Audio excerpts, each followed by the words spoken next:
Hey up guys, S-Man here, back at it again for brand new Horizons review. Now, these are some banger episodes, so we're just gonna get right into it with the review of these two episodes. So basically, picking up right where we last left off, the Rising Volt Tacklers take out the Explorers well enough, when suddenly the sky turns purple. That is because Gibbeon and Zygarde have reached the Rock Realm. But Zygarde is then able to reach its 50% form due to finding all of its old cells. Then, as they're about to start basically mining at the Rock Realm, a Mythio shows up to try to convince Gibbeon that he shouldn't be doing this and Spinel's going to betray them. But of course, Gibbeon doesn't want to listen and instead begins to mine the Rock Realm. Friede notices this and heads over there, while the kids attempt to head over there but are stopped by the Explorers and a last-ditch effort, but suddenly they're saved by Zerk and Ani. The kids run off after sending out their second Pokemon as diversions. It's nice to see you guys again. Too bad we don't see you for the rest of this arc. And then we get a kind of a stupid scene where instead of like holding off the other Explorers, Zerk and Ani had just let them go. Like, what was the point of that? You didn't help a Mythio at all. In fact, you make it more difficult for him later on. But yeah, Rising Volt Tacklers arrive at the scene to find a Mythio, Spinel, and Gibbeon all at the Rock Realm. Gibbeon has this whole speech about how he's finally going to accomplish his dreams, and that basically this whole space is where the original incident happened, where he was stopped and betrayed by Lucius. So this is basically the graveyard of Lucius, which is also basically a little hint for something that happens in a few minutes. All the hero Pokemon come out as Terrapagos cries towards the Rock Realm, and they all join it, and suddenly Lucius comes out the Rock Realm. Yep, he was actually in the Rock Realm this whole time, alive, and that's what happened to him. It would have been crazy if this didn't get spoiled in the teaser for the arc, but yeah. Now that he's free, Gibbeon reunites with his Pokemon and actually meets the Rising Volt Tacklers properly, where it's revealed that the whole series Lucius has been watching, because him and Zygarde actually teamed up in order to stop Gibbeon's goal.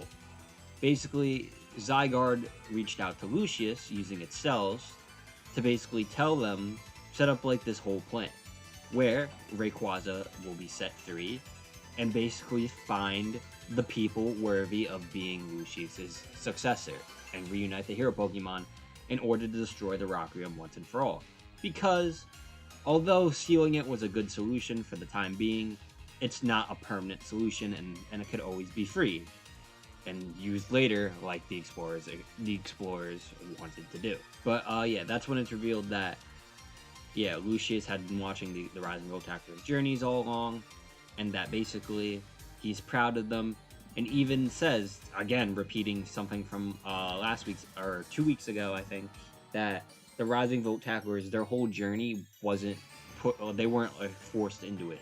Because of the bonds they built with each other and the Pokemon, like Terrapagos, they naturally wanted to basically help out Rockula and reassemble Lucius's team. This angers Gibbeon as he feels as he's annoyed that Lucius is once again holding him back from his true ambitions. Is that when then Spinel reveals that they're actually mining the Rock Realm right now from the inside, and within his research he discovered something called the Rock Realm core, which actually Gibbeon does know about, as a Mythio brings it up as well before Spinel arrives, thinking that this is Spinel's alternative moment to betray Gibbeon. But yeah, he reveals that the other Explorers are all in like places, using like basically like drills to mine up the Rook Realm core, and that the Rising Volt Tacklers won't be able to stop him once it happens. That's when a bunch of the pink Eternal Mist comes out, and we see Charizard and Cap go haywire, so Friede has to recall them. So Friede's basically out for the rest of this arc battle-wise. But the other kids' Pokemon are fine, and it's actually revealed by Spinel that depending on how strong and healthy the Pokemon is, they are able to withstand the effects of Rook Realm. I personally think this is just a contrivance in order to have the battle for next week's episode and like basically write Friede out of it. The episode ends with Gibbeon declaring that he will uncover the root room and not lose to Lucius and Lucius's descendants ever again. And that's when Lucius asks for the Rising Voltacor's help to say, we need to destroy the root room. Will you guys please help me? So they all step up to help, and Mythio actually joins them, wanting to save his grandfather from his mistakes. So Mythio and the trio all terrestrialize their Pokemon as they get ready to face Zygarde. Now I gotta say, this is definitely a good setup episode. A lot of stuff happens in it, and it's a lot of exposition, but overall it was a really enjoyable episode. The only thing is really, like, it is just a lot of sitting around. Like, once they arrive at... Once the kids arrive, it's basically Gibbeon giving a speech till Lucius comes out, gives another speech, and then Spinel gives another speech, and then action finally starts, and the episode ends. Which is why I'm reviewing these both together. But this episode, I give it an 8 out of 10. It was really good. I like the idea that I like the whole thing with Lucius still being alive, and like, if I didn't know how the arc ended, it would have been more interesting, but I know how the arc ends, so it's kind of not really interesting because he doesn't do much. Spoiler alert. He's kind of just here to give exposition and ask the kids to destroy the root room, which easily could have been done and basically cut half of this episode up into potentially more interesting things to see. But yeah, 10. Moving on to the next episode, we get the fight against Zygarde. The episode starts off with those stupid village people reacting to what's going on, and Rakua, and they're fearing for their lives, along with the Rising Voltacor's who's panicking because they can't get a hold of everyone and they see the chaos. And we also see Orla debating on whether she should hit the emergency button or not. This episode, to sum it up quickly, it's just basically Liko, Roy, Amphio, and Dot fighting Zygarde, while the Lucius's hero Pokemon and Terrapagos charge up their energy to destroy the rock room. And Friede and Lucius are just there. Like, literally, this is what I meant about, it's kind of like, I don't know why they would bring Lucius back, because in this episode, Lucius just stands around and says, like, one thing to the Gibbeon after they win. But, yeah, I must say, I really like the battle. I kind of wish it had more to it. Like, for example, they all send out their second Pokemon, especially at a point in the battle, because originally they're all just charging in from attacks from the ground, but Gibbeon is able to counter it in multiple ways. But that's when they come up with the idea that, hey, what if we do like we did with Rayquaza, and because Roy has the only super effective move, we send him basically in the air to use Disarming Voice while we all distract it. But of course, Zygarde's move, Zygarde is able to do that. And we actually see a lot of powerful moves from Zygarde, and we actually see like really cool strategies from Gibbeon. For example, when they move up to the sky, Gibbeon uses like the Zygarde arrow move to knock them to the ground, and then use the move that has the Z like finisher. I don't really know what the Zygarde moves are called. I don't really use them as Zygarde. I've never really used Zygarde. But yeah, this is when I said we kind of should have had like other Pokemon participate in the battle, because it would have been more interesting. Especially because they, like I said, they switched the strategy they wanted to do with Rayquaza. But a big part of that strategy was Kilowattrel and Charizard basically flying them around in the air. Here, they have the opportunity to use those Pokemon along with Amphio's Corviknight, but they just don't. And another thing this is the only other thing that like gets me annoyed during the battle. They just they keep tanking hits, even Amphio too. But like, why doesn't they just use Ghost Dive? I don't know what the English version of that move is, to avoid all the attacks like Amphio normally does. Because like you could argue at first, oh, it's because it's a four of them. Amphio is unable to get all of them in the thing. But Amphio does that at a point where he gets all of them in his like ghostly thing. If Amphio did that from the beginning, it would have been a much easier battle. But the only argument I have is maybe because Amphio wasn't like in sync with the crew at first. Because like we see at first, like Amphio asks, hey, you guys help me out with this battle, when they all terrestrialize.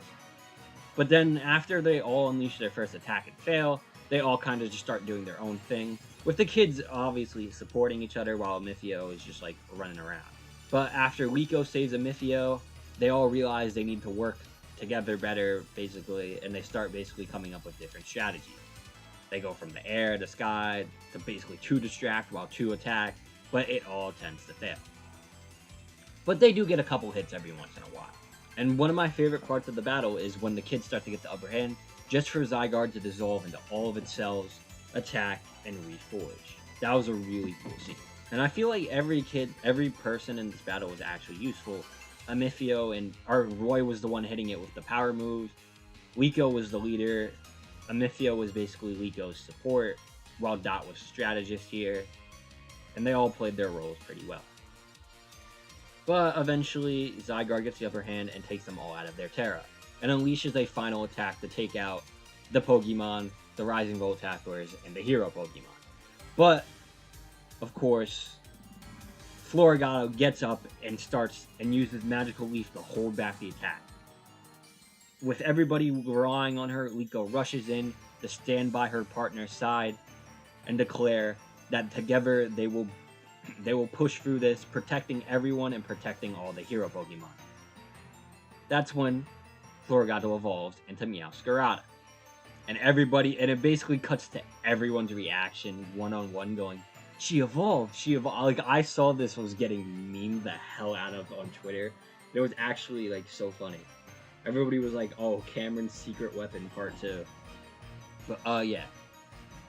With their bond even stronger and the two in sync for the battle now evolved, Liko is ready to basically protect everyone. Amphio, watching this, realizes his own bond with Ceruledge and the bond people could have with Pokemon. So him and Ceruledge stand up to stand by Liko's side, giving it their all for one final attack. Amphio holds back Zygarde's little beam while Floragato unleashes a fury of acrobatics, and then finally uses her signature move, Flower Trick, and I love the animation for this.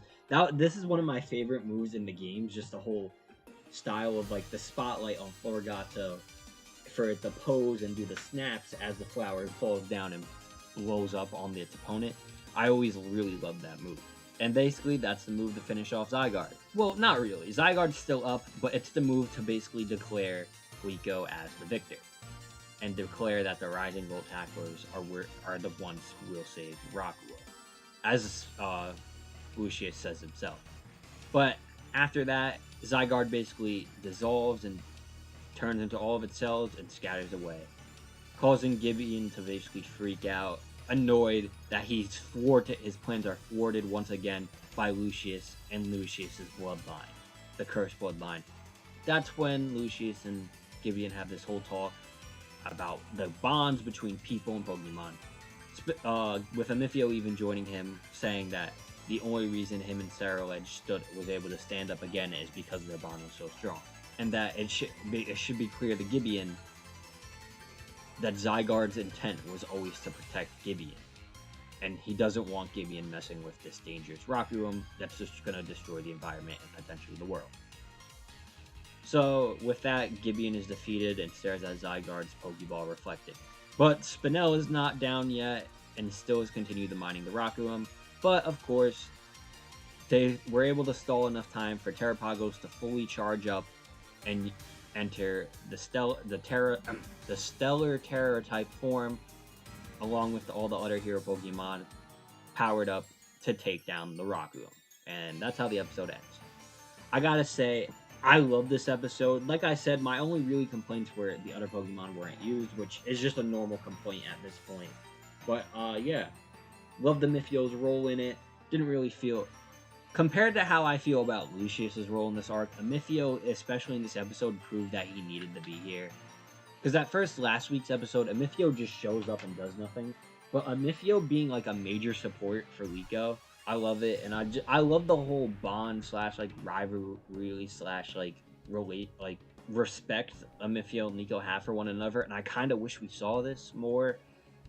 Like I always say every time Amphio pops up, I hate that he was in the first 6 episodes a consistent threat just to disappear for like 10 episodes, show back up, don't do much, disappear again, show back up to not do anything, get a training arc, fight Rayquaza, then disappear for, like, again, shows back up to fight Rayquaza, disappears again forever, shows back up again, sent away, then shows back up. Like, he just disappears and comes back more and more.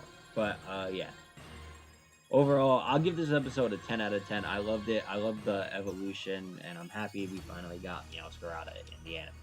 But yeah, I hope you guys like this video and subscribe for more content like this in the future, because we got one more episode before the time skip. So yeah, make sure you guys stick around.